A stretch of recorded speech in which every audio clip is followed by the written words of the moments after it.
থেকেই কিন্তু বিভিন্ন সময় সরকারি মদতেই কিন্তু তাদেরকে হত্যা করা হচ্ছে। আপনি দেখেন এই হত্যাকাণ্ড থেকে কিন্তু কে জামাত করে, কে আওয়ামী লীগ করে, কে সাধারণ জনতা, কে বিএনপি, কেউই কিন্তু রেহাই পাচ্ছে না। যে যার মতো করেই মানুষ খুন করছে। এই খুনের রাজনীতি কিন্তু পাকিস্তান সরকারের থেকেই এরা শিখেছে এবং সেখান থেকেই কিন্তু বিভিন্ন ট্রেনিং নিয়ে তারা কিন্তু মানুষকে হত্যা করছে এবং এই বিচার বহির্ভূত হত্যাকাণ্ডের বিচার কিন্তু বাংলাদেশে কোথাও হচ্ছে না। আপনি দেখেন একটা ছেলে ছাত্রলীগ করবে, তাকে গ্রেপ্তার করেন, সে যদি অপরাধী হয় তার বিরুদ্ধে আপনারা তথ্য প্রমাণ কালেক্ট করে তাকে আইনের আওতায় নিয়ে তার বিচার করেন, কিন্তু আপনারা তাকে হত্যা করছেন। ইভেন রাষ্ট্রীয় মদতে হত্যা হচ্ছে। কারা এর সাথে জড়িত? স্বরাষ্ট্রমন্ত্রী কি তাদের ব্যাপারে খোঁজ নিয়েছে? কারা এই ছেলেকে গ্রেপ্তার করেছে এবং কেন 5 ঘন্টার মধ্যে তাকে খুন হতে হলো? এই বাংলাদেশ আমরা চেয়েছি। 30 লক্ষ শহীদের বিনিময়ে যেই বাংলাদেশ অর্জিত হয়েছে, সেই বাংলাদেশে একজন সাধারণ নাগরিককে ধরে নিয়ে আপনি হত্যা করবেন? আপনি কি এদেশে গৃহযুদ্ধ করতে চাচ্ছেন? এখন তো বর্তমান সময়ে আমি যেটা দেখতে পাচ্ছি, এই যে অন্তর, আমি আপনার সাথে যুক্ত করতে চাই, এই সময় যেটা দেখতে পাচ্ছি বাসা থেকে তুলে নিয়ে যে হত্যা করা হচ্ছে, কাউকে মিথ্যে মামলা দেওয়া হচ্ছে। যেমন আমার ক্ষেত্রে যেটা হয়েছে, তারেক যে নিজে ফোন করছে থানায়, ফোন করে নাকি মামলা দিছে। আমার কথা না, এটা আমার অ্যাডভোকেটের কথা এবং আমার আইও সেটা নিশ্চিত করেছে, অর্থাৎ ইনভেস্টিগেশন অফিসার। আর আমার কথা হচ্ছে, তিনি আমাদের নামে মামলা দেবেনই বা কেন?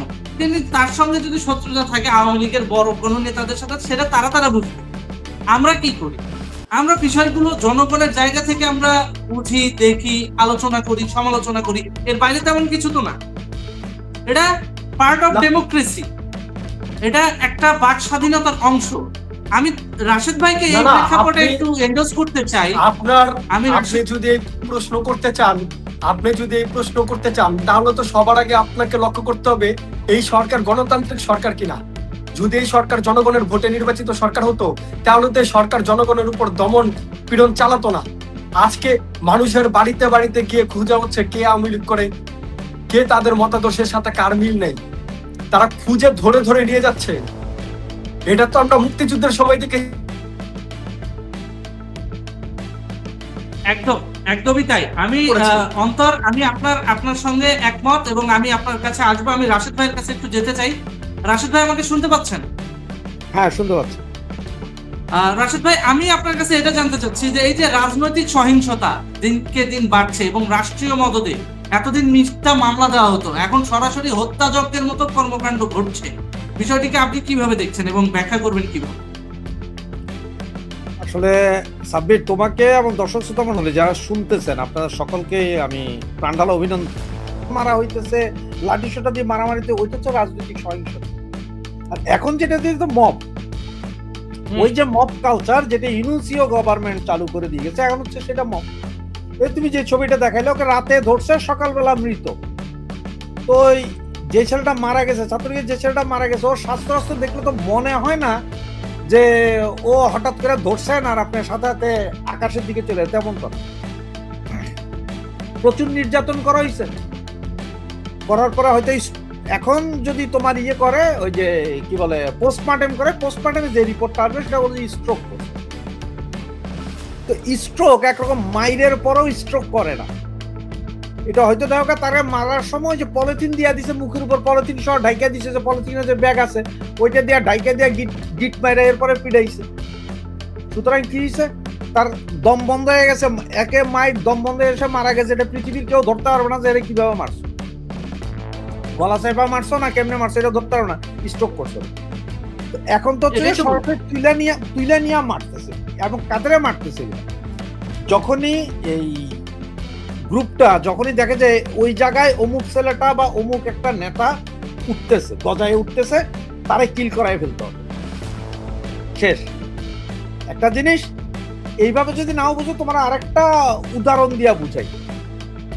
পাকিস্তান যেটা করে, আমাদের এখন বাংলাদেশে যারা আছে তাদের মধ্যে সবচেয়ে পেয়ারে পাকিস্তান যেটা করে সেটা হচ্ছে যে একদম রিসেন্ট ঘটনা, তো বেলুচ বেলুচ স্বাধীনতার জন্য লড়াই করতে, বেলুচে যখন স্বাধীনতার জন্য লড়াই করতে, তখন পাকিস্তান গভর্নমেন্ট যেতে আরে শালা বেলুচ তো এরা ন্যাশনালিজমের জন্য খুব ইয়ে করতেছে, তখন তারা ওখানে করলো কি আইএস রে দিয়া ইসলামী মৌলবাদীরা খাড়া করাই। ইসলামী মৌলবাদীরা যা বোঝানো শুরু করলো যে দেখো আমরা সবাই মুসলমান, এখানে সবাই ভাই ভাই, সুতরাং তোমাদের মধ্যে যাদের গুম করছে, যাদের বউ বাচ্চা নিয়ে গেছে, এগুলো নিয়ে কথা বলা যাবে না, কথা বললে ইসলামের প্রতি, সবই তো মুসলমান ভাই। তার মানে বেলুচের স্বাধীনতাকামীদেরকে দাবানোর জন্য খাড়া করাইছে কারে? ইসলামিক স্টেট মৌলবাদীদেরকে। ঠিক এই গভর্নমেন্ট ঠিক পাকিস্তানি কায়দায় করতেছে, যেখানে দেখতে আওয়ামী লীগ হয়তো একটু শক্তিশালী হইতেছে, মনে হয় পাবলিক মনে হয় আওয়ামী লীগের দিকে ঝুঁকতেছে, তখনই ওই এলাকায় একটা কিল হচ্ছে। তার মানে আম জনতা যারা একটু সাহস পাইছিল তারা আবার পেছনে সরে। এটা হচ্ছে কাহিনী করতেছে এইটা, যে একটা মরলে, কারণ এটা আগে এক সময় ছিল যে একটা মরলে আরো 200 আসবে, এখনকার যে সিস্টেম হয়েছে এটা হচ্ছে একজন মরলে 200 জন পিছায় যায়। এটার জন্য দুর্বলতা কিন্তু আমাদেরও আছে, কারণ আমরা এখনো আমাদের শক্তিটা ওইভাবে দেখাইতে পারতেছি। আমাদের পোলাপাইন বা আমাদের পাবলিক মনে করতেছে কি, দেখো ওরা মনে করতেছে ভাই এই অযথা একটা মিছিলে যাব বা শক্তি দেখাবো, মারবে, ঘরবাড়ি ভাঙচুর করবে বা মামলা দিবে। ভাইরা সে কিন্তু গোপনে থাকার পরও তার ঘরবাড়ি ভাঙতেছে, মামলা দিতেছে, পিড়ও খেতেছে, ওর ভয় ভাঙতেছে না। ও মনে করতেছে আমি চুপ থাকলে নিরাপদ, কিন্তু তুমি চুপ থাকলেও নিরাপদ না।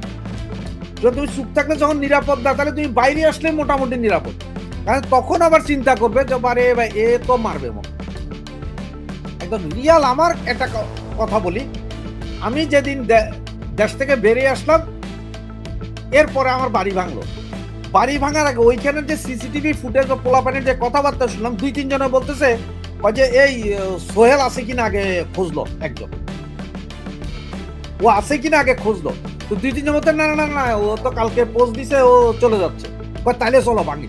তার মানে কি, ওরা চিন্তা করছে আমার বাড়ি, আমি ঘরে আছি, ওরা আমার বাড়ি ভাঙতে গেলে ওরা জানে আমি কিছু পারি আর না পারি, 2টারে কোপায়া ফেলাই, কমে 2টা, আমি মরবো কিন্তু 2টারে কোপাই, এ ভয় তাদের আছে, যার কারণে আমি আছি কিনা খোঁজ নিতেছি। এটা যদি খালি আমার ক্ষেত্রে, সব জায়গায় সেই এই যে ধরো রিয়াদ আদনান, আপনি এত বড় নেতা ছিলেন, আপনার এলাকায় আপনি নেতা ছিলেন, আশপাশে কেউ নাই, 5 জন ছেলে আছে তাও নাই, বউ বাচ্চা মা বাপ আছে, আছে তো 5 জনে 5টা দাও নিয়ে খাড়া যান, 2টারে কোপায় ফেলে দেন, আপনি মরবেন আর হিসাব তো একটা হয়ে যাবে। এই জিনিস যতদিন না আসবে মাইর খাইতে হবে আমরা। আবার এই জিনিস যখন ঘুরা দাঁড়াবে, তখন তুমি বলতে পারো যে রাজনৈতিক সহিংসতা। একটা সময় ছিল যখন আওয়ামী লীগ মিছিল বের করলে বা আন্দোলনের ডাক দিলে এটারে বলা হয়েছে যে প্রচন্ড আতঙ্কজনক, মানে মিছিল বাইরেছে, গাড়িও ভাঙচুর হবে, দোকানপাটও ভাঙচুর হবে, ককটেলও বিস্ফোরণ হবে হাজার হাজার। এটা এমন ছিল যে এই জিনিস আর আওয়ামী লীগ ছাত্রলীগের মিছিল আমার দুধ যেরকম মিশা যায় সেম ওই রকম। এখন নাই, এখন মিছিল করে 50 জন, 3 জন পুলিশ বা 2 জন রিক্সাওয়ালা দাঁড়ালে সব ভাইগা যায়। এইটা চিন্তা করেন আমরা 50 জন মিলে ওই 50 জনের সামনে যদি একবার যদি সামনে যায় হুঙ্কার দিয়া দাঁড়াই, তাহলে ওই 50 জন থেকে আরো 100 জন দূরে যাবে, না রে বাবা এদের সামনে কিন্তু মারবে, মাইরা দিতারে। আতঙ্ক কিন্তু এখনো সবার মধ্যে আছে যে আওয়ামী লীগ চাইলে যে কারণ সময় অকারেন্স ঘটাই দিবে, কিন্তু এই আতঙ্কটার প্রতিফলন যদি 1-2টা ঘটনায় দেখানো যায়, এরপরে দেখবা যে অবস্থা কিভাবে ঘুরে, তার এক পর্যন্ত ঘুরবে না। ওরা কিন্তু টেকনিক করতে মারতেছে, ওরা একটা মারতে, মানে ওরা বুঝছে যে একজন মারলে 100 জন পিছাই যাইতেছে, ওরা ঠিকই কাজ করতেছে। বিএনপি আগে করে আসছে না এইসব আন্দোলনগুলো, ওরা ওইটা জানে। ব্যাপারটা এরকম হয়েছে যে একজন মারতেছে আরো 200 জন পিছিয়ে যাচ্ছে, এই যে ভয়টা, এই ভয়টাকে ওরা ক্যাশ করতেছে। কিন্তু মবের কাউন্টার মব করে যদি আরো 5 জনকে ফালায় দেওয়া যায়, তখন ওরা শোক জ্ঞাপন করতে করতেও কিন্তু ওরা চিন্তা করবে ভাই মায়ের আসলেই থাকি, এটাই বেটার, এটাই বেটার। হ্যাঁ, কারণ আগে যেমন ধরো আমরা একটা এক্সাম্পল, তোমার হয়তো শাপলা চত্বরে আমাদের কোনো পোলাপাইনে মারছে, আমরা ঢাকা শহরের বিভিন্ন এলাকা থেকে 10-15-20 জন মিলে একটা গ্রুপ করে যায়, ওই শাপলা চত্বরে যায়, ওইখানে আবার অ্যাটাক করে দিতাম। এ তো ভয় পেতো, আরে কাউরে তো কেউ চিনে না, হঠাৎ করে এত পোলাপাই। এই জিনিসটা যতক্ষণ না হবে কিচ্ছু হবে না। আপনাদের 90 দশকের আন্দোলনের সময় আপনারা কি করেছিলেন, এটা যদি আমাদেরকে একটু জানান। মানে ওই সময় আপনারা যখন মিছিল করতেন, ব্যাকআপ টিম কিভাবে কাজ করতো, অভিজ্ঞতার আলোকে জানালে হয়তো বা নতুনরা একটু শিখবে। ব্যাকআপ টিম বলতে কি জানো, আমরা ধরো 90 দশকে যেসব মিছিল মিটিং গুলো হইতো, ধরো এক্সাম্পল দিই আমি তোমারে, যে আমরা গুলিস্তানে একটা মিছিল করবো, গুলিস্তানে, এটা সবাই জানে, কেউ তো কাউকে চিনি না, হয়তো আমি আমার এলাকা থেকে 5 জন গেছি, আমার 5 জনের সাথে আরো হয়তো 20 জন আছে, আমি চিনি 5 জন, তুমি চিনো 3 জন, অমুক চিনে 10 জন, সব এক জায়গায় গ্রুপে দাঁড়াইতাম না, ছুটা দাঁড়াইতাম, কিন্তু একজন তো 5 জনের চিনি, আমি এই 5 জনের চিনি, তুমি ওই 5 জনের চিনো, তো আমরা চোখ ঘুরে এক একজন দেখতে পারতাম, বলতাম যে হ্যাঁ আছে সব। একজন জয় বাংলা স্লোগান দিয়ে আগাইতেছে, এইবার 2 সাইড থেকে নামতো,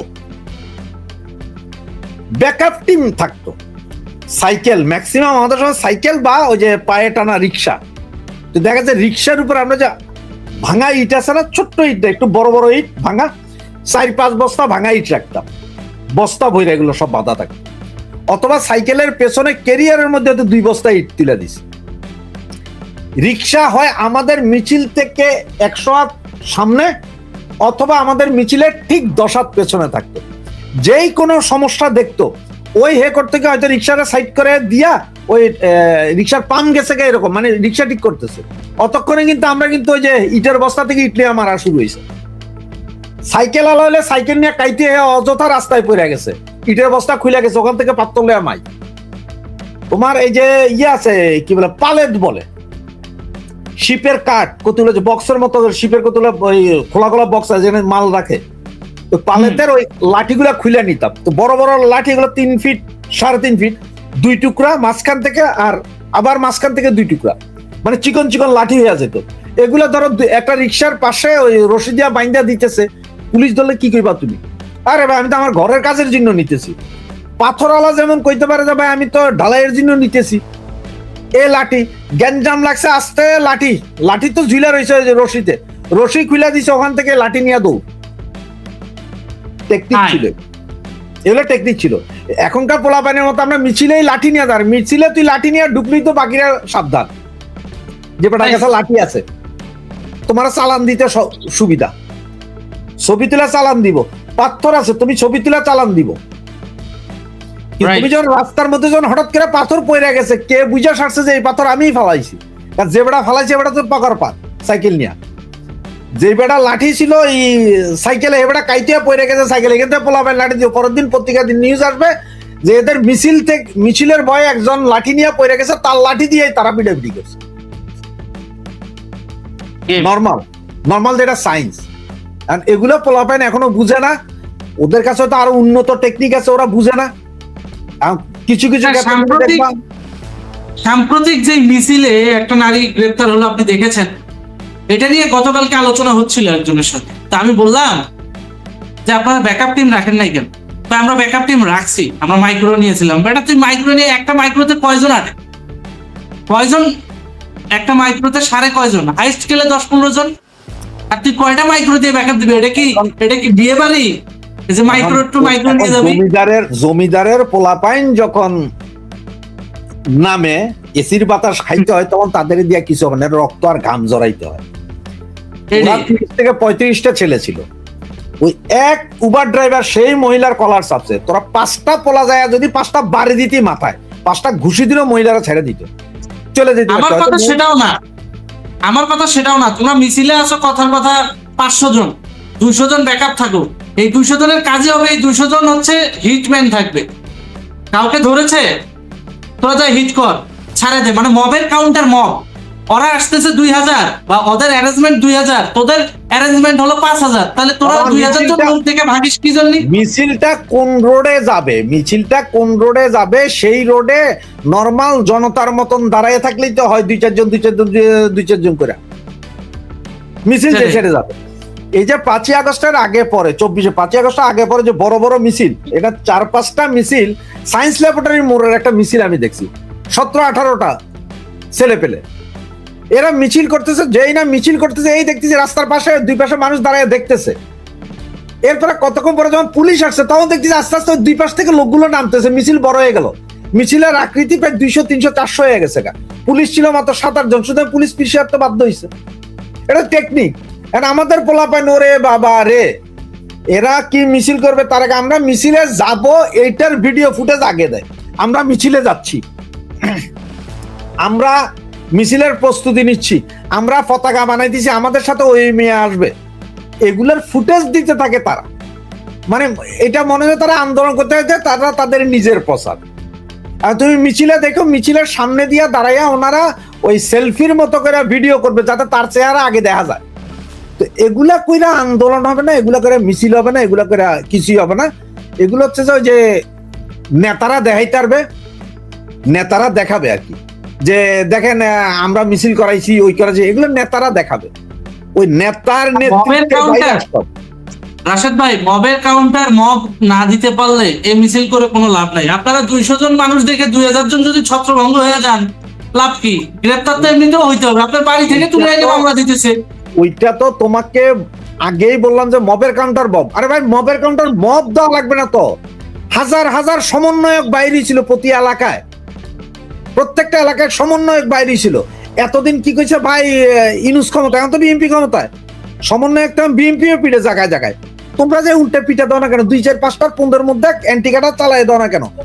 ওই 2-4-5টা যখন পড়তে থাকবে একের পর এক, খবরে যে বাবারে মাইর মনে হয় শুরু হয়েছে, তখনই যে কথা 60% লোক নাই। 2-4টা মিছিল থেকে যখন মাইর শুরু করবে মিছিলের সাথে সাথে, তখন আম জনগণ করবে যে বাজে মারামারি শুরু হবে যে কোনো মুহূর্তে। ওই মিছিলের জয় বাংলা শুনলে যে গোটা এরিয়া খালাস শেষ।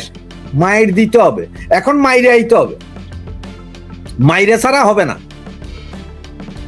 বুঝতে মাইর পেরেছি। ছাড়া আমি যদি ওই যে গান্ধীবাদী নীতিতে চলেন তো চলতে পারবেন, কিচ্ছু হবে না। না, গান্ধীবাদী না, এটা তো নেতাবাজি নীতিতে চলতেছে। নেতাদের দেখাচ্ছে যে আপনি একটু আগে যেটা বললেন, সেলফি তুলা, আমি ছিলাম মিছিলে। আরে বেটা, তুই ছিলিস, আগে দরকার বৃহৎ ভাবে সাকসেস আনতে হবে, তারপর কে ছিল কে ছিল না এটা গ্রুপ বাই গ্রুপ যখন টান দেওয়া হবে, অটো পাওয়া যাবে যে তার কার গ্রুপে কে ছিল, তাই না? মবের কাউন্টার মব যদি না দিতে পারে, যেমন সেদিন ওই মহিলাটাকে ধরলো, একটা উবার ড্রাইভার, ওরা 5-7 জন যায়, যদি কানে কাপালে 2-4টা দেওয়া শুরু করে, ও এমনি তো সোজা সামান্য ফোন, মানে 4-5 জন না 10 জন ফোন দিছে, তাই তো কই যে পুরা ইয়ে হয়ে গেছে। আর এরা এখন ক্ষমতায় যায়, এদের লাইবিলিটিস এতটা বেড়ে গেছে, এরা ওই ফুটপাতে মারামারি করতে আসবে না, ঠিক আছে? যে অমুক এমপির সমর্থকরা ফুটপাতে আসবে মারামারি করতে, তখন কারণ কি, ওইটা ওদের ইমেজের সাথে এখন আর যাবে না, কারণ ওদের এখন লাইবিলিটিস বেড়ে গেছে। এমপির কাজ গুন্ডামি করা না। এখন আওয়ামী লীগ যা করতে পারবে, ক্ষমতায় থাকলে আওয়ামী লীগ সেটা করতে পারবে না, কারণ তার লাইবিলিটিস থাকে।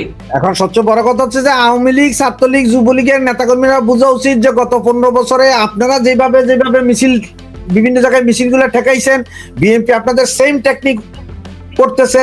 সেই জায়গায় আপনাদের লগে গ্যাদারিং করে বিএনপি কিভাবে মিছিল করছে, মিটিং করছে, সেগুলো আপনারা রপ্ত করতে পারেন।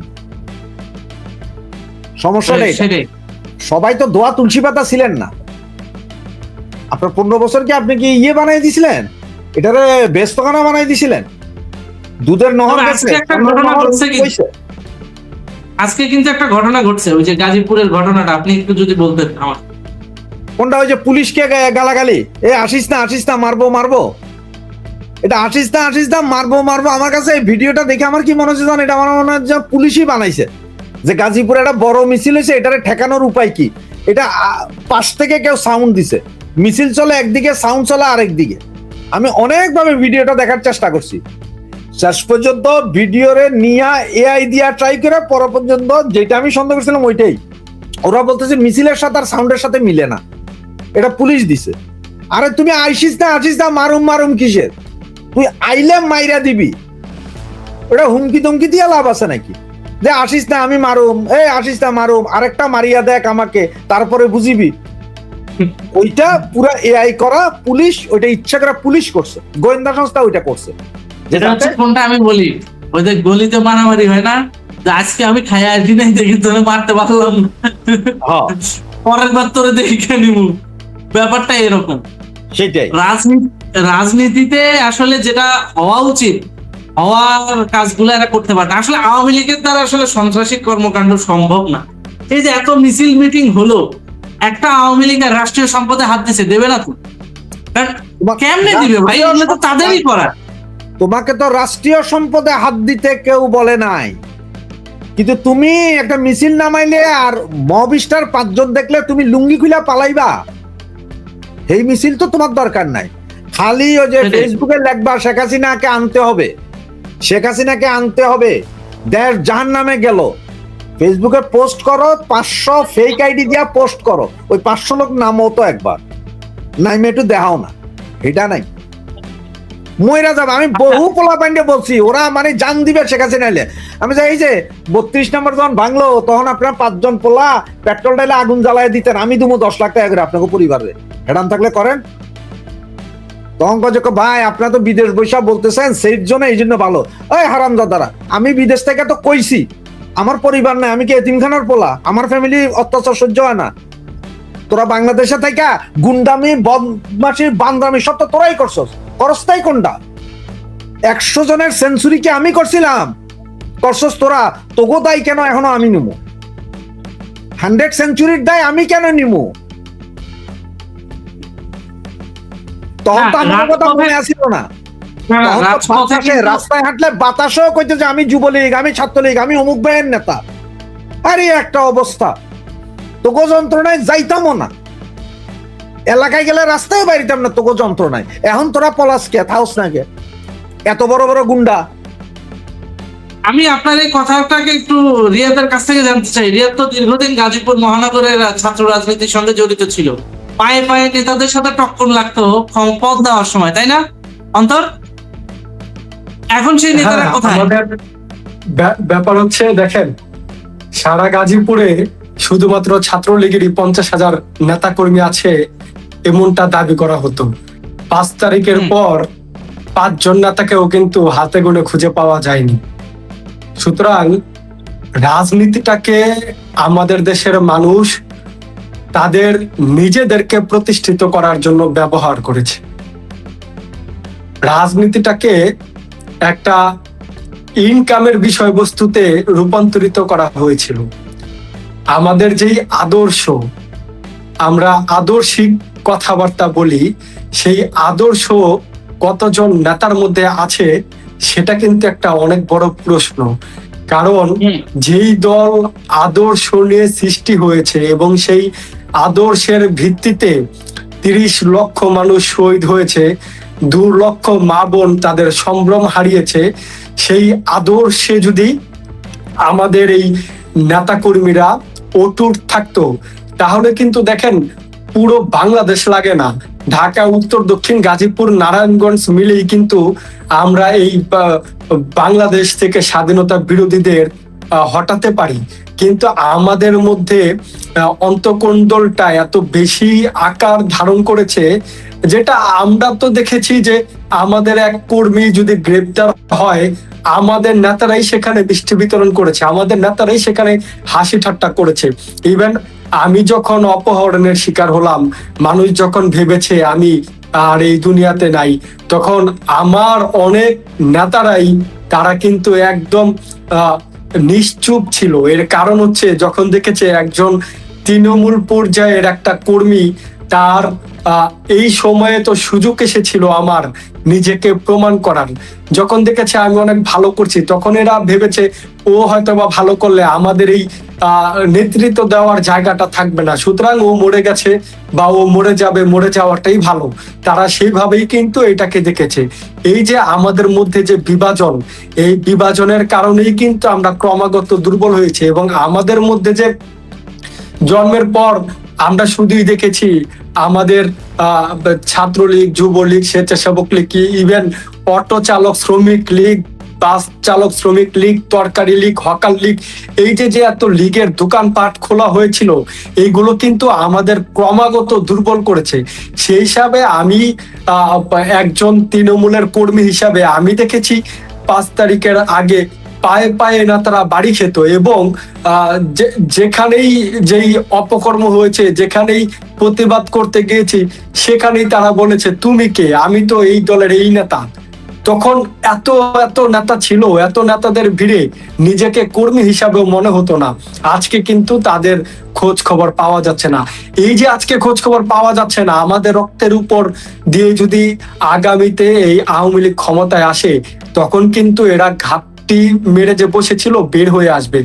দেখেন 5 আগস্টের পর আমরা কাউকে পাইনি, আমরা কিন্তু আমাদের জায়গা থেকে বিভিন্ন ভাবে জীবনের ঝুঁকি নিয়ে আমরা আওয়ামী লীগকে টিকে রেখেছি। এখন যাদের অনেক টাকা পয়সা আছে তারা কিন্তু টাকা দিয়ে বিভিন্ন কার্যক্রম করিয়ে এবং বিভিন্ন ব্লগারদের টাকা দিয়ে তাদের পক্ষে প্রচারণা চালাচ্ছে। এখনো কিন্তু আমরা টাকার অভাবে বলেন আর যেটাই বলেন আমরা কিন্তু কোণঠাসা হয়ে আছি। এখন যদি পার্টি এই তালিকাগুলো না করে যে কারা দুঃসময়ে লড়াই সংগ্রাম করেছে তাদেরকে অন্ততপক্ষে টাইমলাইনে রাখা যায়, তাদেরকে আওয়ামী লীগের পেজে তাদেরকে মূল্যায়ন করা যায় কিনা, তাদেরকে নেতৃত্ব দেওয়া যায় কিনা, এই বিবেচনা যদি এখন না করা হয় তাহলে আগামীতে কিন্তু আবার আমরা হারিয়ে যাব। আগামীতে কিন্তু আবার সেই পায়ে পায়ে হকার্স লীগ, অটো চালক শ্রমিক লীগ, বাস মালিক শ্রমিক লীগ এইদেরই কিন্তু আধিপত্য থাকবে। সেই হিসাবে আমি বলবো এই মুহূর্ত থেকেই কিন্তু একটা সেন্ট্রাল আওয়ামী লীগের একটা টিম করা দরকার, ছাত্রলীগের একটা টিম করা দরকার, এবং আপনারা যারা আছেন মুক্তিযুদ্ধের পক্ষে একদম সোচ্চার থাকেন সবসময়, তাদেরকে দিয়ে একটা আনঅফিসিয়ালি একটা টিম করা দরকার যে সমগ্র দেশে কাদের মাধ্যমে 5 তারিখের পর আওয়ামী লীগ উজ্জীবিত ছিল তাদেরকে একটা কাতারে দাঁড় করানো এবং তাদেরকেই মূল্যায়ন করা। হ্যাঁ, আমাদের সবাইকে দরকার আছে, সবাইকে আমরা আমাদের জায়গাতে রাখবো, কিন্তু নেতৃত্বের জায়গাটাই কারা থাকবে যারা সবকিছু বিসর্জন দিয়ে পরিবারের মায়া ত্যাগ করে, এবং আমাদের অনেক ছেলেদের বাবারা কিন্তু তাদেরকে তেজ্যপুত্র করে দিয়েছে, আমাদের অনেক ছেলেরা কিন্তু পরিবার থেকে বিতাড়িত হয়েছে এই রাজনীতি করতে গিয়ে। অনেকে, একটা ছেলে ওই দিন আমাকে ভিডিও কল দিছে ভোর 6টা বাজে, তো আমি ভিডিও কল দেখে, আমি তো একটা ছেলে এত ভোরে ভিডিও কল দিছে, আমি তার ভিডিও কল কেটে অডিও কল দিলাম। সে আমাকে অনুরোধ করলো ভাই একটা বার একটু দেখেন। আমি তার ভিডিও কল, তাকে আমি আবার ব্যাক করলাম ভিডিও কল, দেখি সে রেল লাইনে ঘুমাচ্ছে। তুমি এখানে ঘুমাচ্ছ কেন? বলতেছে ভাই আমি তো প্রোগ্রামে গেছিলাম, তো আমাদের নেতারা যে যার মতো করে পালাইছে, আমার যাওয়ার মতো ভাড়া নাই, আমি রেল স্টেশনে ঘুমাচ্ছি। তা আমার এত পরিমাণে কষ্ট লাগছে আমি আসলে বুঝাইতে পারবো না। একটা ছেলে ছাত্রলীগ করে, তার পরিবার আছে, পরিবার তাকে হেল্প করছে না। কেন হেল্প করছে না? বলছে তুমি যার জন্য করতেছো তাদেরকে বলো তোমার থাকার জায়গা দিতে, খাওয়ার জায়গা দিতে, তুমি এসব না করলে তো বাসায় থাকতে পারতা। তো সে এত কিছু মেনে নিয়ে কাজ করতেছে, কিন্তু আমরা কিন্তু তাদেরকে ওই মূল্যায়নটা করতে পারছি না। আমরা কাদের মূল্যায়ন করছি? যারা গত 2 বছর ঘাপটি মেরে বসেছিল, এখন তাদের এই টাকার জোর আছে, একটা ব্লগারকে 10,000 20,000 টাকা দিয়ে বলছে আমার পক্ষে একটা ভিডিও ব্লগ করে দাও। তারা ভিডিও ব্লগ করে বলছে অমুক নেতা কি প্রয়োজন, তারা কর্মীদের পাশে দাঁড়ায়, টাকা দিচ্ছে, এই দিচ্ছে সেই দিচ্ছে, এইভাবে কিন্তু তাদেরকেই আবার প্রমোট করা হচ্ছে। কিন্তু এই যে দুর্দিনের যে ছেলেটা, যার ভিউয়ার্স নাই, যার সাথে এত বড় নেতাদের সম্পৃক্ত নাই, তাদের বিনিময়ে আজকে দেখেন যারা গ্রেপ্তার হচ্ছে। আজকে একটা ভিডিও দেখলাম, পুলিশ জিজ্ঞাসা করছে, মোহাম্মদপুর থেকে 10 জনকে গ্রেপ্তার করছে, প্রত্যেককে জিজ্ঞাসা করছে তোমার পরিচয় বলো। সে নাম বলছে তুমি রাজনৈতিক কোন পদ আছো? বলছে আমি সাধারণ কর্মী, আমার রাজনৈতিক কোনো পদ নেই। এই ছেলেদের দায়িত্ব নেওয়াটা তো এখন ফরজ হয়ে গেছে, কিন্তু আমরা তাদের দায়িত্ব নিচ্ছি না। আমরা কি করছি? আমরা ওই যে বিদেশে আত্মগোপনে ছিল 2 বছর, তাদের কাছে তো কোটি কোটি টাকা আছে, তারা ওই টাকার বিনিময়ে নিজেদেরকে প্রমোট করছে, নিজেদের জন্যই কাজ করছে। যখন এরা দেখবে যে আওয়ামী লীগের একটা ভালো সময় আসছে, তখন এরা 2 লাখ 5 লাখ টাকা খরচ করে তারা ব্লগারদের দিয়ে তাদেরকেই প্রমোট করবে। সুতরাং দিন শেষে কিন্তু সাধারণ কর্মীরা নীরবে নিবৃত্ত থাকবে। আমি আপনার কথার সঙ্গে একমত। আমি রিয়েল বাস্তবতাটা বলি আপনাকে, আপনি যেটা বলেছেন 100% সত্য। এরকম অনেক প্রস্তাব আমার কাছেও এসেছে, অমুক এমপি কে প্রমোট করতে হবে, তমুক এমপি কে প্রমোট করতে হবে, কিন্তু আমি কোনো ব্যক্তিগত জায়গা থেকে কোনো রাজনৈতিক নেতাকে প্রমোট করার কাজ আমি করি না। এই জন্য আমি এগুলো অ্যাকসেপ্ট করিনি। এজন্য অনেক জায়গায় অনেক ব্লগারদের মতোই দেখা গেছে আমাকে ব্যক্তিগতভাবে প্রমোট করার মতো কোনো রাজনৈতিক নেতা নাই। আমি অন্তর, তোমার কথাটা তুমি যেটা বললা এটা বাস্তব এবং সত্য, এবং আমি ব্যক্তিগতভাবে এইটার একটা রূঢ় বাস্তবতার কথা বলি। কিছু কিছু ব্লগারদেরকে, হ্যাঁ, এরা পালে, টাকা দিয়ে পালে, ঠিক আছে, টাকা দিয়ে পালে যে তুমি আমার কথা বলবা। দেখবেন কোনো না কোনো ব্লগার কোনো না কোনো এমপির আমব্রেলার নিচে আছে, ঠিক আছে। প্রথম আমরাও ভাবতাম আওয়ামী লীগের এমপি হয়তো দলের স্বার্থে কিংবা এই যে দেশের এই পরিস্থিতির স্বার্থে সে আমাদেরকে পেট্রোনাইজ করছে। কারণ আমি যখন জেলে ছিলাম, একটা এমপি কিন্তু আমার জামিনের ব্যাপারেও আমার ফ্যামিলির সঙ্গে বেশ ভালো কন্ট্রিবিউশন করছে। কিন্তু পরে যখন দেখলাম ডে বাই ডে যে তারা চেষ্টা করছে নিয়ন্ত্রণ করার জন্য। দেখেন আমি কাদেরকে প্রমোট করব, যারা মাঠ পর্যায়ে সত্যিকার অর্থে মাঠ পর্যায়ে কিংবা উপর মহলে যেমন জাতিসংঘ থেকে শুরু করে অন্যান্য জায়গায় যারা দলের জন্য এক্স্যাক্টলি কাজ করছে, কিন্তু আপনি ওই দলের জন্য কাজ করাকে এটাকে ফুটানোর জন্য আপনি টাকা দিয়ে একটা পিআর টিম বানাবেন। ব্যবসা, এটা কি ব্যবসার জায়গা? দল কি ব্যবসার জায়গা? মোটেও না। আপনি নেতা হয়েছেন, আপনি আপনার রাজনৈতিক কর্মীরা আপনারা প্রমোট করবে। আমার মতো ব্লগার কি আপনাকে প্রমোট করার রাইটস রাখে? আমরা তাহলে কি কাজ করব? ব্লগাররা তাহলে কি কাজ করবে, বা ইউটিউবাররা কি কাজ করবে, বা জার্নালিস্টরা কি কাজ করবে? জার্নালিস্টরা কাজ করবে বিভিন্ন ইস্যু নিয়ে, বিভিন্ন ইস্যুতে সেখানে দেশের কোনটা ভালো হয়, দেশের কোনটা খারাপ হয়। যেমন সাম্প্রতিক একটা ইস্যু গেল, খেয়াল করে দেখবেন, বাংলাদেশে একটা হিন্দু প্রদেশের দাবি তুলছে। এই যে এইটা নিয়ে গবেষণামূলক আমি কিন্তু গতকালকে একটা রিপোর্ট করেছি। তো সাংবাদিক, জার্নালিস্ট, ব্লগাররা এই ইস্যুগুলো নিয়ে কাজ করবে যে কোন জায়গাটায় ফ্যাক্ট আটকে আছে। তা না, তারা এখন কি করতেছে, ব্যক্তিগতভাবে নেতাদের প্রমোট করা শুরু করছে, যেটা সম্পূর্ণ খারাপ। কেন, এখানে তো ছাত্রলীগের একজন সাবেক কর্মী হিসেবে তো আমি আপনাকেও ডাকছি, তারপরে যুবলীগের লোক হিসেবে আমাদের রাশেদ হায়দার ভাইও আছে। আমরা কি ব্যক্তিগতভাবে আপনাদের প্রমোট করছি? না, আমরা কিন্তু ইস্যুগুলো নিয়ে আপনাদের সাথে আলোচনা করছি, ঠিক কিনা? তো যখন আপনি ফ্যাক্ট ফাইন্ডিং করবেন, আপনি ইস্যুগুলো নিয়ে কাজ করবেন, তখন অটোমেটিক্যালি আপনার কথা এবং আপনার কাজ যখন এক হবে, আপনাকে সাধারণ মানুষ এমনি প্রমোট করবে। আমার মতো ব্লগার বা ইউটিউবারের দরকার কি? আপনি আপনার কর্মীর কাছে যান। ঠিক একই কথা অন্তর্দিটা বললো একটু আগে, যে আমার কর্মীরা ভোর 6টা বাজে ফোন দিয়েছে, তোমার এক ছাত্রলীগের সহযোদ্ধা, যে ভোর 6টা বাজে ফোন দিয়ে সে কি বলছে, যে সে রেল স্টেশনে ঘুমাচ্ছে, কারণ তার কাছে বাড়ি ফেরার মতো টাকা নাই, সে প্রোগ্রামে আসছিল। ঠিক কিনা? এটাই তো গল্প অন্তর। তো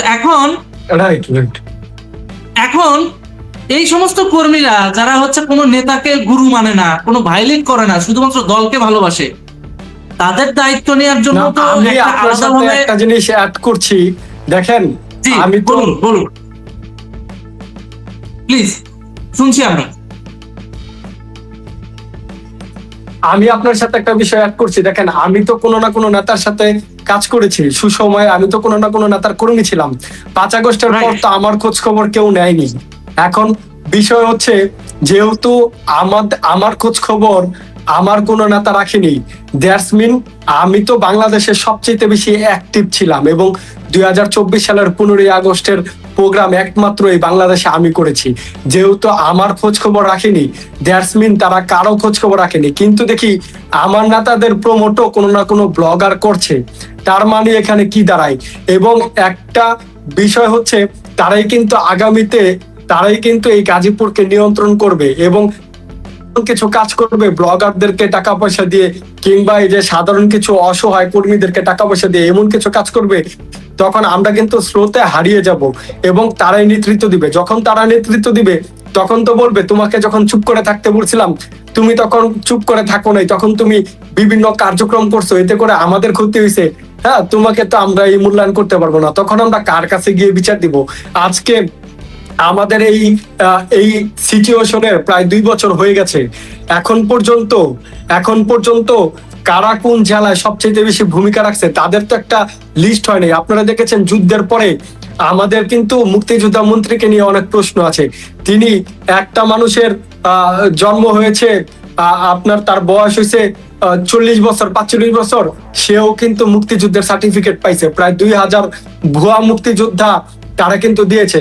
পরবর্তীতে কিন্তু আমাদের মতো যারা এই দুঃসময়ের লড়াই সংগ্রাম করা যোদ্ধা, তাদেরও এরকম সার্টিফিকেট দিয়ে দিবে, যাদেরকে আমরা কখনো দেখিনি মাঠে ঘাটে বা রাজপথে আন্দোলন সংগ্রামে আমরা দেখিনি, তাদেরকে কিন্তু এই নেতারা সার্টিফিকেট দিয়ে দিবে। সুতরাং দলের উচিত হবে একটা ডাটাবেস তৈরি করা। এই ডাটাবেস তৈরির মাধ্যমে তা থাকবে কারা কারা এই দুঃসময়ে রাজপথে ছিল, এবং শেখ হাসিনার এই প্রত্যাবর্তন বাস্তবায়নে কারা কাজ করেছে, তাদের একটা ডাটাবেস থাকা আবশ্যক। যদি এটা না থাকে, তাহলে আমাদের মতো নেতাকর্মীরা হারা যাবে এবং দুধের মাছেরা কিন্তু আবার এই জায়গাটা দখল করবে। পরে কিন্তু আরো বেশি আমাদের এই প্রাণের দল কিন্তু আরো বেশি দুর্বল হয়ে যাবে। তখন আর কিচ্ছু করার থাকবে না। এখন শেখ হাসিনা আছে, তার কিন্তু যথেষ্ট বয়স হয়েছে, তিনি যেটা বুঝেন, তিনি যেটা করেন, এটা কিন্তু পরবর্তী নেতৃত্ব করতে পারবে না। সেই হিসাবে পারবে না। নেত্রী থাকতেই কিন্তু আমাদের মূল্যায়নটা করা দরকার। আমাদের শেষ আশ্রয়স্থল কিন্তু শেখ হাসিনা, সে থাকতে থাকতে কিন্তু আমাদের মূল্যায়নটা করে যাওয়া উচিত বলে আমি মনে করি। জি, আপনাকে ধন্যবাদ। আমি একটু রাশেদ ভাইয়ের কাছে আসতে চাচ্ছি। রাশেদ ভাই, আপনি বিষয়টাকে কিভাবে দেখছেন? এই যে কথায় কথায় বিভিন্ন ব্লগাররা বিভিন্ন নেতাদেরকে প্রমোট করছে এবং নেতারাও এই সমস্ত ব্লগারদেরকে টাকা দিয়ে দিয়ে পালতেছে, অমুক এমপির পাইচু, তমুক এমপির পাইচু, ব্যাপারগুলো আপনি কিভাবে দেখছেন? এটা বলার আগে তুমি জাস্ট নিচের থেকে, কমেন্টসের নিচের থেকে 4 নাম্বার কমেন্টসটা একটু উঠাও।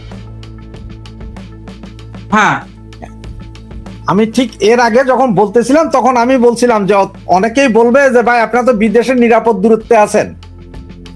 এই যে এই ভাই লেখছে ইউটিউব আর রাস্তার মিছিল এক জিনিস না, মুখে বলা সহজ, করাটা কঠিন। যে ভাই বলছে ওই ভাইয়ের চেহারাও দেখা যায় না, ওই ভাইয়ের চেহারাও নেই। এবং এইটা ম্যাক্সিমাম লেখে কারা জানো? এই সবগুলো এগুলা আওয়ামী লীগের ছাত্রলীগ করে, এগুলা গত 15 বছরে চান্দাবাজি করছে এই হারামজাদাগুলা। তো তাদের আব্বুদের, তারা তাদের আব্বুদের জিগাইতারে 90-এর আন্দোলনে নূর হোসেন মরতো না যদি তোদের মতন থাকতো। এখন ওইটা নাই। এরশাদ পিরিয়ডের আন্দোলনে ওরা ওই যে জলকামান যেটা আছে, জলকামান প্রথম আনছে এরশাদ, গরম পানির সাথে একটা কালার মিশাইতো, এ কালার দিয়া মাইরা দিত, কোনো বাধা নাই, পুলিশ মারতো না, কিছু না, ওই ভিজাই দিছে সবাইরে। এরপরে রাইতে যায় ঘরে ঘরে টোকাইয়া বাইর করছে। কেন জানো? এই শার্টের ভিতরে পড়ছে তো রং, গোসল করলো আর রং উঠে না শরীর থেকে। আমার শার্ট খুলে আমি তোমারে দিলাম, তুমি হয়তো একটু পড়ছো, তোমার গায়ে রং লেগে যাবে। এমনও আছে, আমার ফ্রেন্ড আছে, হে মিছিলে গেছিল, হের সারে লজিং মাস্টার, উনি ওর শার্টটা পইরা বসছে গরমকাল, ওখানে ওনার লাগছে, বেচারা যায় নাই, কি মাইট তারে আর্মি ধইরা। আন্দোলন ছিল এটা। এখন যারা কয় ইউটিউবে, আর বেটা ইউটিউবে আমরা তো চেহারা দেখাই, তো আমগো কি বাপ মা ভাই বোন নাই? আমগো কিছু নাই।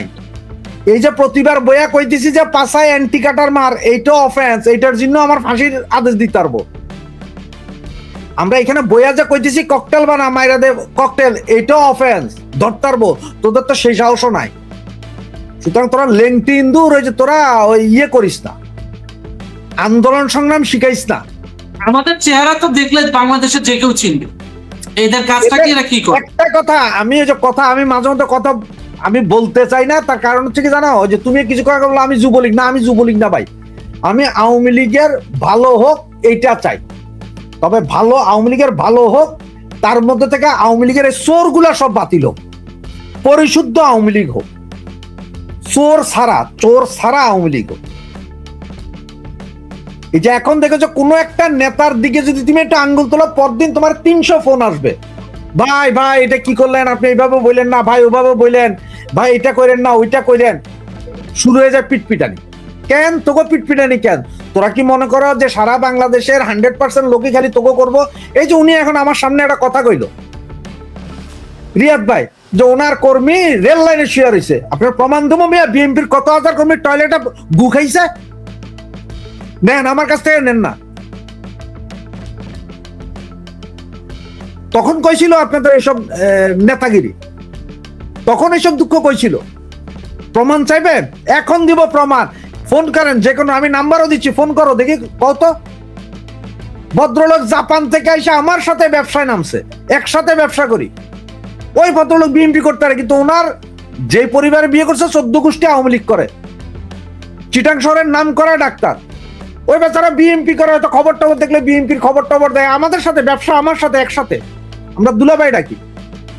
এমপি ইলেকশনের সময় ওনার নামে 33টা মামলা, মুরগি চুরির মামলা ওই বেচারার নামে তুলে লয়ে গেল, সবাই ধরে গেলাম এমপি সাহেবের কাছে। এমপি সাহেব কাছে না, ছাড়া যাবে না, এ তো বিএনপি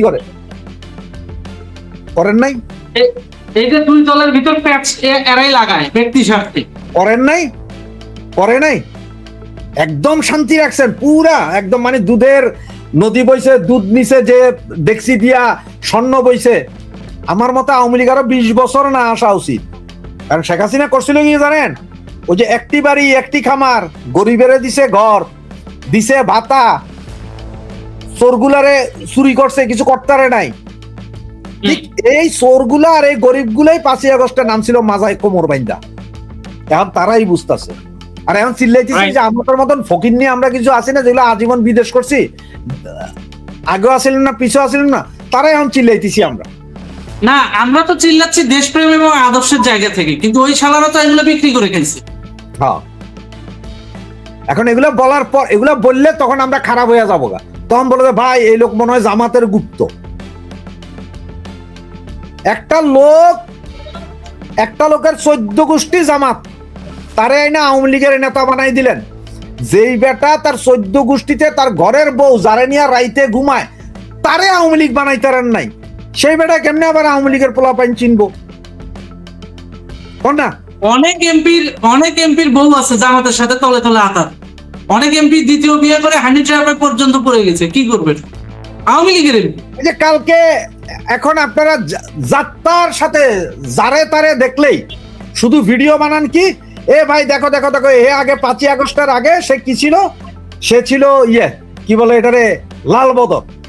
এই ভিডিওটা দেখার পরে কি বলবেন আপনারা? হ্যাঁ, জারুল ফুল আর সাথে কিনা নাতালিয়া, হাবিব, টাকলা, আর কে ইনানও তো দেখি আছে। ওমা, সাদ্দাম ইনান দোনোজনই আছে। এখন লাল বদরের সাথে এরা কি করে? লাল বদরের সাথে এরা কি করে?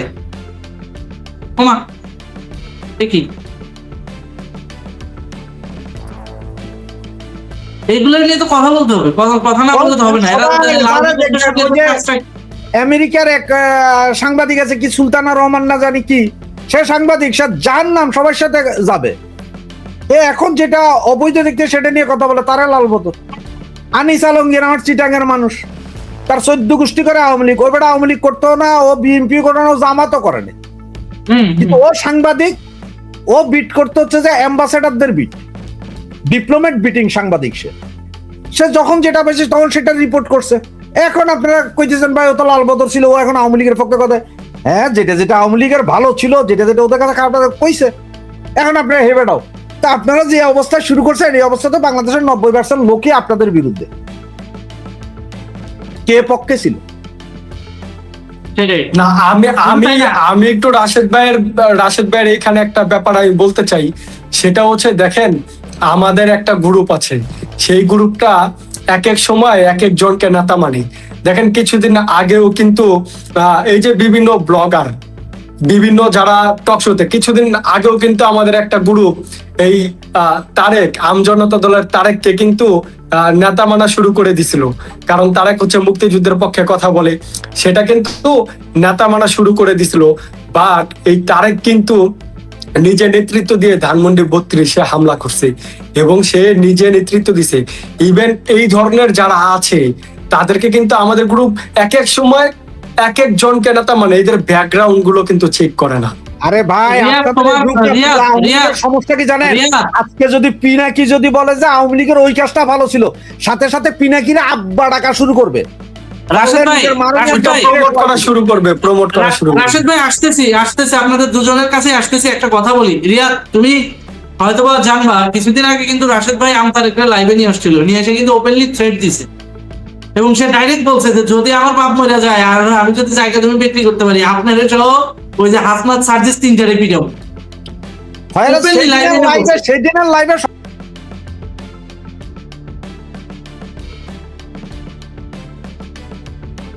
অন্তরের কাছে যেতে চাইবো। অন্তর, দেশব্যাপী এই যে রাজনৈতিক উত্তেজনার কারণে যে মানুষগুলো মারা যাচ্ছে, এই বিষয়টিকে তুমি কিভাবে দেখো? এখানে কিন্তু ওই Awami League, Chhatra League, Jubo League part by part নয়, অনেক শিবিরের নেতাকর্মীও মারতেছে যুবদল, আবার যুবদলের নেতাকর্মীকেও মারতেছে শিবির, একই সাথে ছাত্রলীগ তো রেগুলার পুলিশি প্রহসনে মাইর খাচ্ছে। এই যে রাজনৈতিক উত্তেজনা, একটা ডামাডোল পরিস্থিতি, এটার ব্যাপারে একটু ব্রিফলি আমাদেরকে বলো যে তোমার দৃষ্টিভঙ্গিটাই। দেখেন সাব্বির ভাই, আমরা বদলা নয় বদল চাই।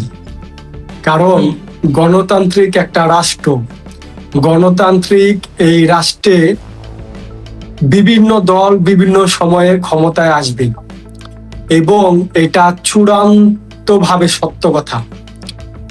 এটা কোনো রাজতন্ত্র কিংবা নির্দিষ্ট একটা রাজার বংশধর এখানে ক্ষমতায় থাকবে, বিষয়টা এরকম নয়।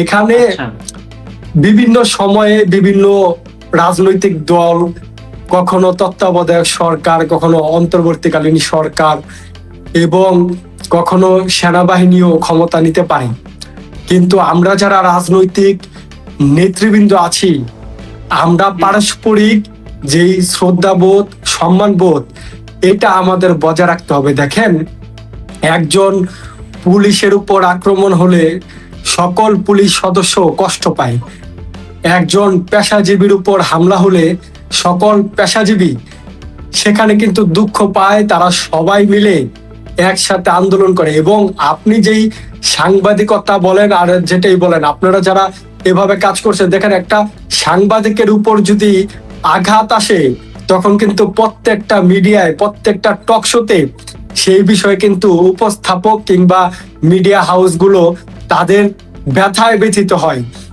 এবং একজন রিক্সাওয়ালার ঘটনা আপনি দেখেন, উত্তরায় একজন রিক্সাওয়ালাকে একটা শপিং মলের দারোয়ান দ্বারা লাঞ্ছিত হওয়ার পরে সমস্ত ঢাকা শহরের রিক্সাওয়ালা সেই শপিং মল ভাঙচুর করেছে।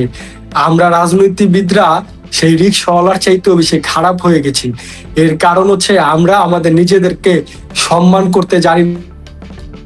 দেখেন, এখানে বিশ্বাসী অবিশ্বাসী বিভিন্ন মতাদর্শের মানুষ, এই জন্যই তো এটা গণতন্ত্র, যার ব্যক্তি স্বাধীনতা আছে। আমি সবাইকে হাত জোর করে মিলিতভাবে অনুরোধ করব, রাজনীতিবিদ হিসাবে আরেকজন রাজনীতিবিদকে অন্তত পক্ষে সম্মানটা করেন। 5 আগস্টের পর কিন্তু সেই সম্মান বোধটা নষ্ট হয়ে গেছে। একটা রাজনৈতিক দল, তারা এই দেশটাকে স্বাধীন করে দিয়েছে, এই দেশের সবচেয়ে প্রাচীনতম রাজনৈতিক দল, তারা এই দেশে রাজনীতি করবে, এটাই স্বাভাবিক। আপনি তো নিষিদ্ধ করে এই দলকে আটকে রাখতে পারবেন না। এই যে আজকে রাজনৈতিক দল, একটা রাজনৈতিক দলকে প্রতিহত করতে আপনারা 32টা দল একত্রিত হয়েও তাদের কিন্তু আটকাতে পারছেন না। সেই হিসাবে দেখেন, তারা কিন্তু ফিরবে, টুডে অ্যান্ড টুমরো তারা ফিরবে। এবং যখন তারা ফিরবে, যার বাড়িতে হামলা হয়েছে, যার বাবা মা আক্রান্ত হয়েছে, যার স্ত্রী সন্তানকে হারিয়েছে, যে যার ভাইকে হারিয়েছে, তারা কিন্তু তাদের সেই হৃদয়ের ক্ষত রক্ত কিন্তু সেদিন কথা বলবে এবং রক্ত বলবে তুমি প্রতিশোধ নাও। তাদের এই পরিবারের আর্তনাদ, আত্মচিৎকার তাদেরকে কিন্তু রাতে ঘুমাতে দিবে না। যখন তারা রাতে ঘুমাতে পারবে না, যখন তাদের এই পরিবারের আত্মচিৎকার তাকে ক্রমাগত গ্রাস করবে, তখন কিন্তু সে প্রতিশোধ পরায়ণ হয়ে যারা হামলা করেছে সেই হামলাকারীদের উপর হামলা চালাবে। আজকে ধানমন্ডি 32 যারা ভেঙেছে, আজকে যারা আওয়ামী লীগের কার্যালয় দখল করে রেখেছে, কোনো একদিন এমন সময় আসবে যেদিন নয়াপল্টনে বিএনপির কার্যালয় কিন্তু এভাবে দখল করে রাখা হবে। সেদিন কিন্তু ইউনুস সেন্টার ভেঙে চুরে গুড়িয়ে দেওয়া হবে। আজকে আমাদের দলীয় নেতাদের কবরের উপর কবর আগুন দিয়ে জ্বালিয়ে দেওয়া হচ্ছে। আজকে আমাদের তোফায়েল আহমেদের মতো মানুষরা রাষ্ট্রীয় সম্মান পাচ্ছে না, মতিয়া চৌধুরীরা রাষ্ট্রীয় সম্মান পাচ্ছে না। আজকে আমাদের প্রবীণ নেতা, যাদের রক্তের উপর দিয়ে এই দেশ স্বাধীন হয়েছে, তারা কারাগারে ধুকে ধুকে মরছে। একটা জিনিস মাথায় রাখতে হবে, সব সম্ভবের এই বাংলাদেশে এই সব কিছুই কিন্তু আপনাদের ভোগ করতে হবে। সেই হিসাবে এখনো সুযোগ আছে। আসেন, সম্প্রীতির এই বাংলাদেশ, ধর্মনিরপেক্ষতার এই বাংলাদেশ, যেই বাংলাদেশে হিন্দু, বৌদ্ধ, খ্রিস্টান, মুসলমান আমরা সবাই ঐক্যবদ্ধ হয়ে এই দেশ পুনর্গঠনে কাজ করব। সেই অ্যাটেনশনটা নিয়েই আমাদের কিন্তু আগায় যেতে হবে। এবং একটা জিনিস মনে রাখতে হবে, এই বাংলাদেশ কিন্তু ছোট্ট একটা দেশ, মানুষ কিন্তু 18 থেকে 20 কোটি। সুতরাং আপনি ডাইনে তাকালে পাবেন আওয়ামী লীগ, বামে তাকালে পাবেন বিএনপি, সামনে পাবেন জামাত, পিছনে পাবেন জাতীয় পার্টি। সুতরাং এই দেশের প্রত্যেকটা অঞ্চলে কিন্তু আমাদের সকলের বসবাস রয়েছে। কিন্তু এই গুটি কয়েক এনসিপি সমন্বয়কদের দ্বারা প্রভাবিত না হয়ে, যারা আমেরিকার দাস, আমেরিকার দালাল, এই ইউনুসদের কথায় প্রভাবিত না হয়ে, এবং কিছু ইনফ্লুয়েন্সার এবং কিছু ব্লগার যেমন পিনাকি ইলিয়াস, এরা কিন্তু বিদেশেই থাকবে, এরা কিন্তু দেশে এখন পর্যন্ত আসেনি এবং কখনো আসবেও না। তাদের কথায় পরিচিত না হয়ে নিজের ভাইয়ের উপর হামলা করেন না, নিজের ভাইয়ের লাশের উপর আগুন দিয়ে জ্বালিয়ে দিয়েন না, নিজের প্রতিবেশীর বাড়িতে আগুন দিয়েন না, নিজের আত্মীয় স্বজনের উপর হামলা করেন না। এর ফল কিন্তু ভোগ করতে হবে। সেই হিসাবে আসেন, পূর্বে যেমন এই আওয়ামী লীগ কিন্তু আমরা সবাই সবার সাথে মিলেমিশে চলেছি। হ্যাঁ, আইনগত ভাবে আপনি ব্যবস্থা নেন, আমার নামে আপনি 132টা মামলা দেন, কোনো অসুবিধা নেই, কিন্তু আপনি আমাকে মাফ করেন না, আপনি আমার পরিবারের উপর হামলা করেন না। আমরা যখন ক্ষমতায় ছিলাম আমাদের পার্শ্ববর্তী অনেক ডাইনে তাকালে আমার এক প্রতিবেশীকে পেয়েছি, সে বিএনপি করে, বামে পেয়েছি, জাতীয় পার্টি করে, বিভিন্ন রাজনৈতিক মতাদর্শের মানুষ কিন্তু একটা সমাজে বসবাস করেছে। তাদের সাথে আমাদের সৌহার্দ্যপূর্ণ সম্পর্ক ছিল, কৌশল বিনিময় হতো, ঈদের দিন একসাথে আমরা কোলাকুলি করেছি। কিন্তু আজকে আমরা দেখেছি আমাদের 2 বছরের উপর হয়ে যাচ্ছে, আমরা বাড়িতে যেতে পারছি না। বাড়ি ঘর সবার আছে, এই বাড়িতে কিন্তু এখন আপনারা থাকছেন, দালান কোঠা করছেন, এই 2 বছরে অনেক টাকার মালিক হয়েছেন, দালান করছেন, এই দালানে কিন্তু ঘুমাতে পারবেন না। সেই হিসাবে আজকে যদি আমরা 2 বছর ঘুমাতে না পারি, আগামী 20 বছর আপনারা ঘুমাতে পারবেন না। আজকে আমাদের এই ফেসিস্ট তকমা দিয়ে আমাদেরকে আজকে এই নিজের পরিবারের সাথে ঈদ করতে দিচ্ছেন না, নিজের সন্তানকে কোলে নিতে দিচ্ছেন না, নিজের মায়ের সাথে ঘুমাতে দিচ্ছেন না। একটা সময় এমন একদিন আসবে যেদিন গণবিস্ফোরণের মধ্য দিয়ে এই দেশে প্রতি বিপ্লব হবে। যেদিন প্রতি বিপ্লব হবে সেদিন কিন্তু এই আপনাদের এলাকায়, আপনাদের কবরস্থানে কিন্তু আপনাদের কবর হবে না। সেদিন আপনারা কোথায় যাবেন?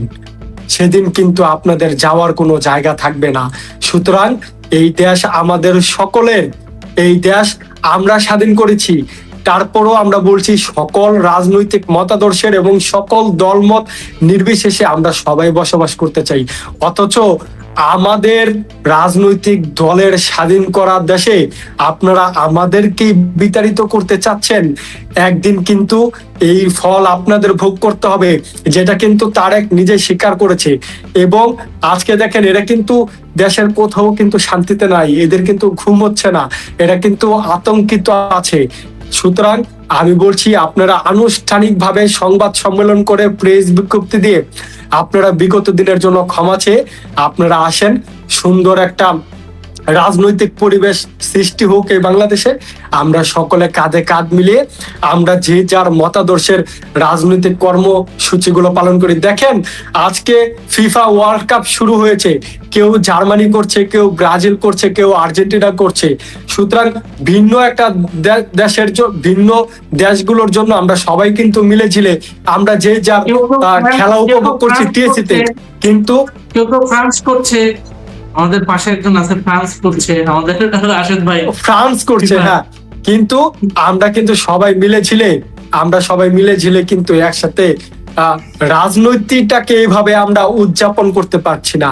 এই ব্যর্থতা গণতন্ত্রের ব্যর্থতা, কারণ এই দেশে গণতন্ত্র নেই বলে আজকে নির্বিচারে রাষ্ট্রীয় মদতে আমাদের নেতা কর্মীদেরকে হত্যা করা হচ্ছে। আমাদের ভিন্ন মতাদর্শ